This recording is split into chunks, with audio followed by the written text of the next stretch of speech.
I'm little confused about this theory of yugas. Generally they say in the Kali Yuga, Kalki avatar happens, but can you please elaborate on this?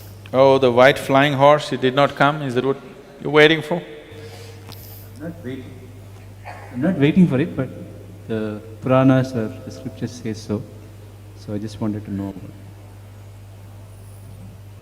The Kali, which means the age of darkness, in the cycle of the solar system, not in the cycle of the planet, in the cycle of the solar system, it does a cycle in 25,920 years.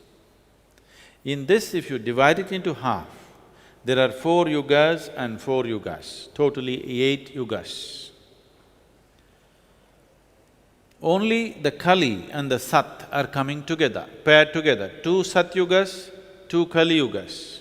But the other 2 yugas, the Dwapar Yuga and Treta Yuga are separated by Kali and Sat yugas. Now this is… the yuga that we're talking about is significant because of the distance that we create between the solar system and the super sun around which it is going around. The further away that it goes, lesser the intelligence of the beings here. So Kali Yuga is a time when there is maximum distance. Because of this maximum distance, the human intellect is at its lowest. And then, as it starts moving closer, human intelligence will begin to blossom. Actually, they go to the extent of saying that human ability to understand and use the electrical and magnetic forces in the human system will get better as it gets closer and get worse as it gets further away.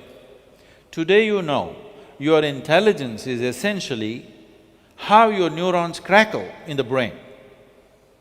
Yes? If you see a kind of a simulated image of the brain, you will see it's crackling around. Can we put this image? Do we have the brain image, Blue Brain project? Just put the Blue Brain thing on the Google search, it will come. So, you will see it's pulsating with crackling like electricity because how much electrical charge it can carry determines how well you can think, how clearly you can think. One thing that recently the physical scientists have come to, the yogic sciences have been saying this for a long time. The physical scientists have come to this, they are saying, looking at the physical laws that rule the solar system, they feel there is no room for further development of human brain. Why this is so is, if you increase the size of the neurons, it will become more capable, but it will take too much electricity. Right now as you sit here, 20% of the energy is being spent in your brain. 20% of the calories are right now being burnt in your brain, remaining 80% for such a big part of your body. 20% is spent only here in your brain, because brain is a high power-consuming part of your body. Suppose your brain became this big, you would need too much energy, you would need such a big stomach to accommodate that. I know some of you are trying, but it doesn't work that way. That's not the way it works. If you create such a big brain, you will not be able to supply power to it. If you increase the number of neurons, then you could still do better with the same amount of power. But if you increase the number of neurons, then the way it is packed right now, the clarity of signals will go away. This is the case with many hyperactive children. The number of neurons in their brain is higher than normal. They are brilliant but scattered all over the place. They can't think straight.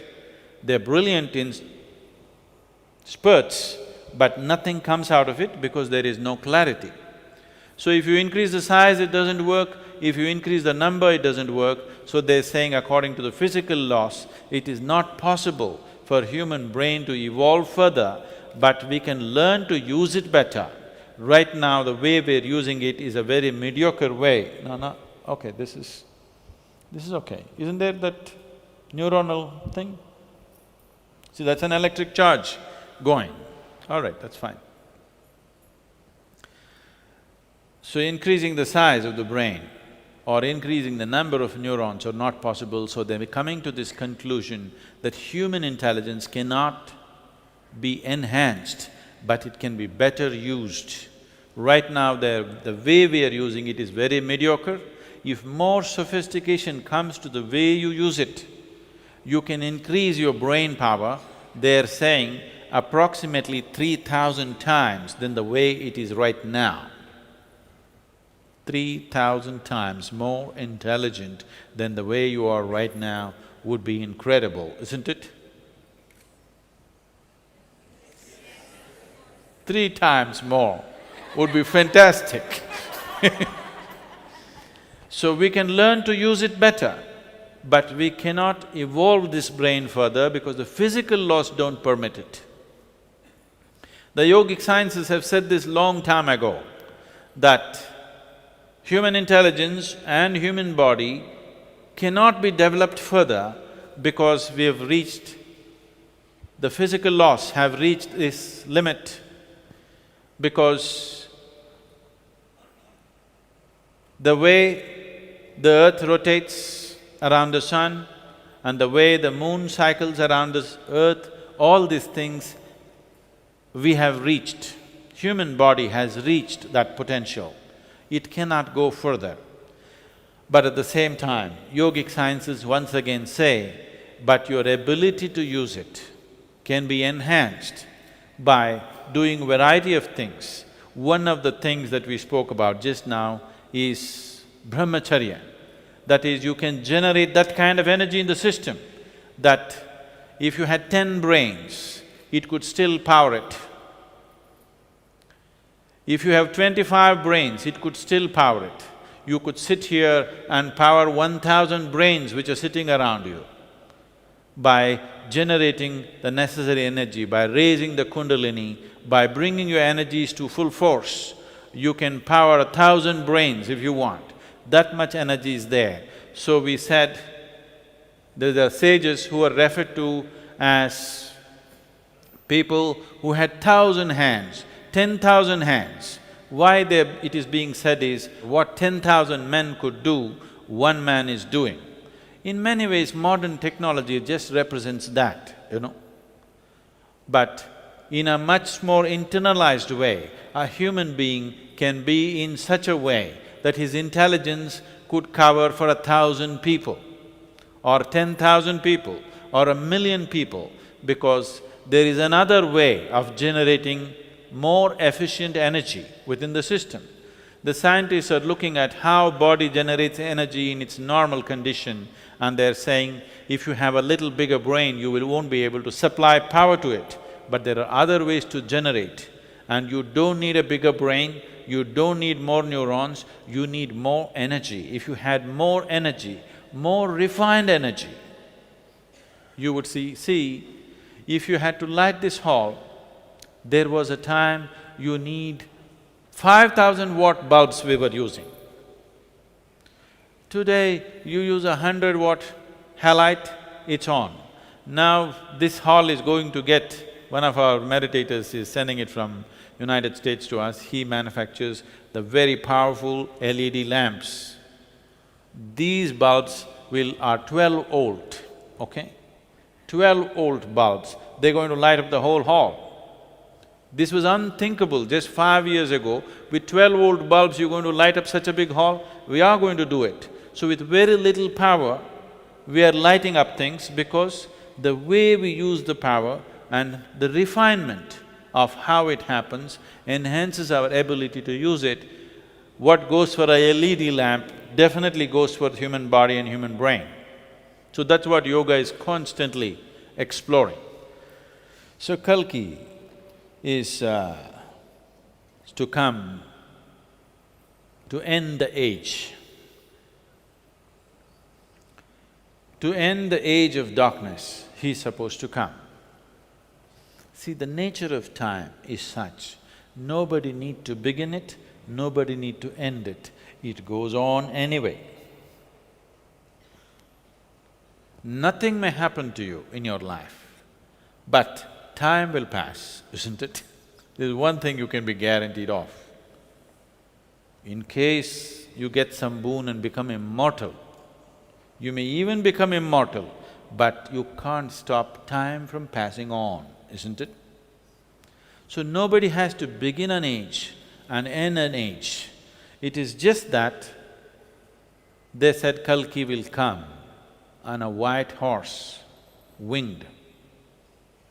So if horse has wings, it's a no good horse. Horse should have good legs. No? Am I saying something wrong? A horse should have 4 good legs, that's a good horse. A horse which has wings is a lousy horse. Yes or no? So obviously, they were talking about a white horse metaphorically, not as a horse. It is a metaphoric thing, that brightness will arrive. When the age passes, the darkness will move out and brightness will arrive, and it will destroy the darkness.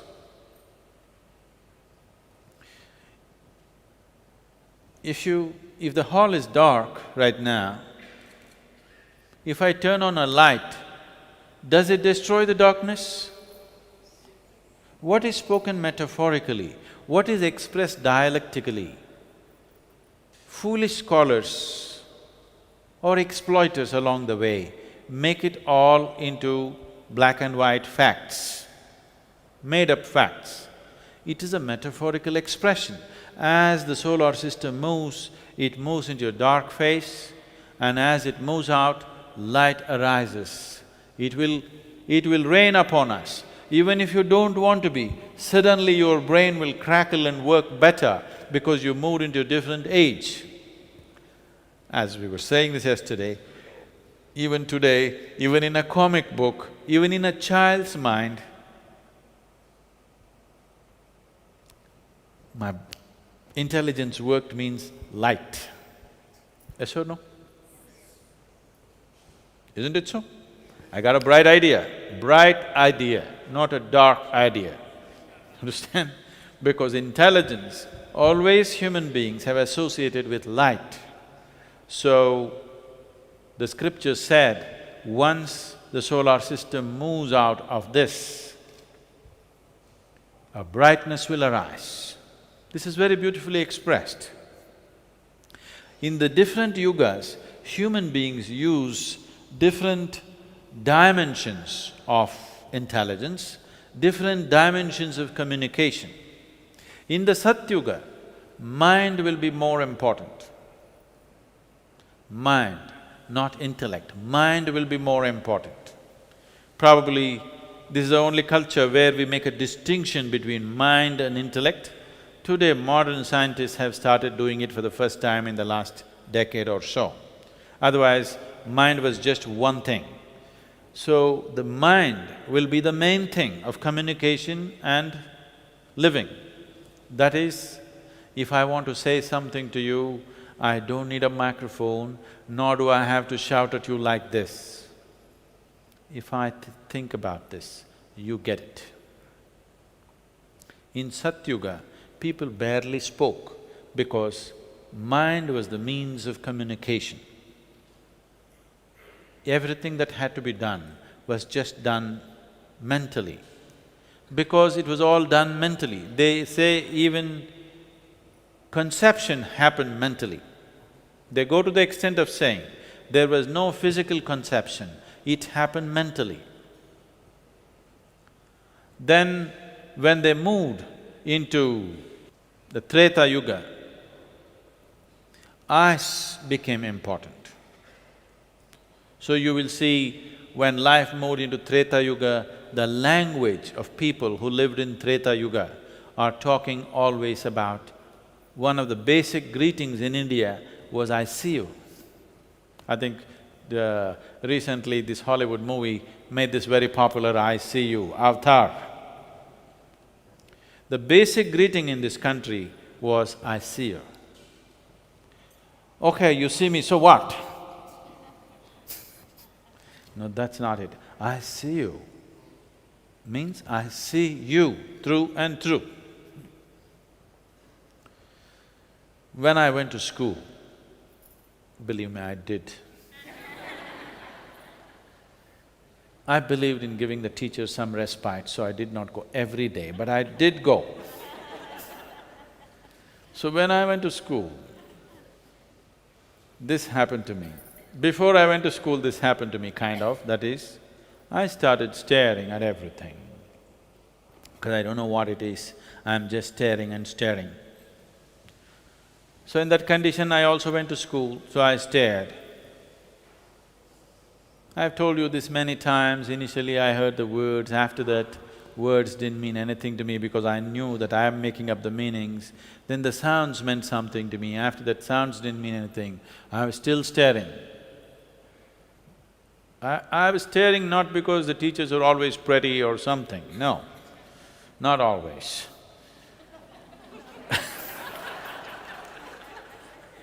I was just staring because I did not know how else to grasp anything. If I want to grasp anything, I just stared.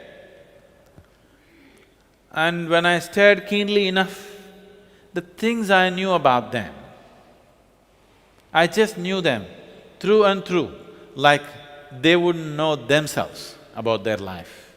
I would just know everything about them. I just stared and it became more and more absorbing. It just held me for hours on end, just staring at something because I knew more about it than listening to them. Listening to them never made any sense to me. So, in Treta Yuga, people said, "I see," because eyes became dominant. From mind they shifted down to eyes. It took me a lot of time to close my eyes and not be bothered about seeing. Earlier I was just seeing, staring, staring. If I want to know something, I have to stare. After some time I realized there are better ways to do it. If I want to know something, I just have to close my eyes. So Treta people use their eyes powerfully.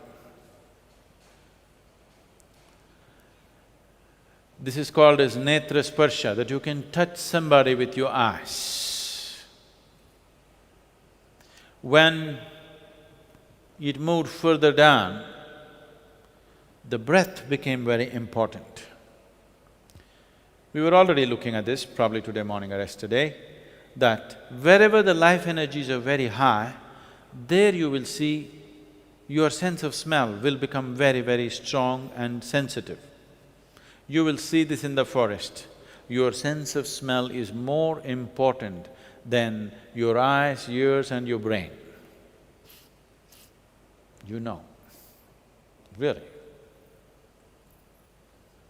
Means you can just know what's happening with the person. In the sense, now a few months ago, a month ago, we had the fortune of having a guest in the ashram who was a king cobra. Now, he uses his tongue to taste you from a distance. He knows the chemistry of who you are. Well, myself and a few of the brahmacharis are handling this. He looks like a pet cobra. He's just playing with him. But he is not a pet, he is deadly. If he can move so quickly, and if he bites you, you have just 8 to 10 minutes. So you have just 8 to 10 minutes, that's all it gives you. It's deadly. It has enough venom to kill an elephant. But we are at ease with it because we understand that if you don't create the wrong chemistry in your system, he is fine with you. Cobra is the only creature who is so sensitive to your chemistry. All carnivorous animals and almost all wild creatures are sensitive to your chemistry, but particularly a snake is super sensitive. You can go in the wild and just pick up a venomous snake like this, not by the head, catching like this, no, just like this. He will simply come if you are at total ease. If you show a little anxiety, if your chemistry shows little anxiety, little fear, that's it, he'll go for you. Because he instantly knows what is happening in your system. So, he's perceiving this in a certain way. The reason why the yogis are always keeping a cobra next to them and the Shiva has cobra next to him is, in terms of the creatures that are available on this planet, a cobra has maximum amount of etheric aura around him. That means he is fabulous perception. So, for perception, this particular animal is helpful and his perception is something that all yogis bow down to because his perception is even better than most human beings ever can be because of the etheric aura that he creates around himself. So you will see in the story there are many tribes which call them Nagas, they have the necessary sadhana going to generate a certain amount of etheric aura so that they can perceive what others cannot perceive. Because only what you perceive you know, the rest is all rubbish. Yes? It may be said by me, it may be said by a god, it may be written in a scripture, but it is all rubbish unless you perceive it. These dimensions of perception, mental perception, visual perception, by smell, and now, when it comes to Kali, human beings become totally verbal, their mouth becomes the biggest thing. So you need to understand this. The solar system is going through the yugas like this. If you are in tune with it, you are also going with these yugas. If you are above it, you can stay wherever you want. If you are stuck in your own things, the planet may be in Satyuga, you may be in your Kali Yuga. So every individual is still free to either transcend the yuga or be trampled by the yuga or ride the yuga as it is. All the three possibilities are there. So Kali or the end of the Kali, Kalki is supposed to come down on a white horse with wings. Don't get yourself a horse with wings, get yourself a horse with legs. This is funny, isn't it? But it was metaphorically spoken because the light or the intelligence need not necessarily come from you, it is coming because of a heavenly possibility, because the solar system is moving out of that phase. Your intelligence will come out bright and it's a gift from nature. It is dropping upon you. It is a celestial gift. Because it's a celestial gift and there are certain constellations which are seen as a flying horse. You know this? There are certain constellations which are seen as a flying horse. They said it will descend upon you and destroy your darkness. If you want to destroy darkness, nobody needs to fly on a horse and come down. If you just turn on a small light, darkness gets destroyed. Darkness is the most fragile thing. But even that people can't get rid of because they're employing wrong methods. Suppose we turn off the lights and it's dark and you decide, suppose this hall is dirty, if I tell you clean it up, all of you with great enthusiasm if you go, probably in 15 minutes' time you can have the hall cleaned up. Now the hall is dark, then I tell you, get this damn darkness out. If all of you go with great enthusiasm, till you die, if you do, still it will not go. But if you turn on a light, it will go. That is the nature of darkness. That is why a light being on a flying horse came down and took away the darkness. Unless you have still allowed it to live within you.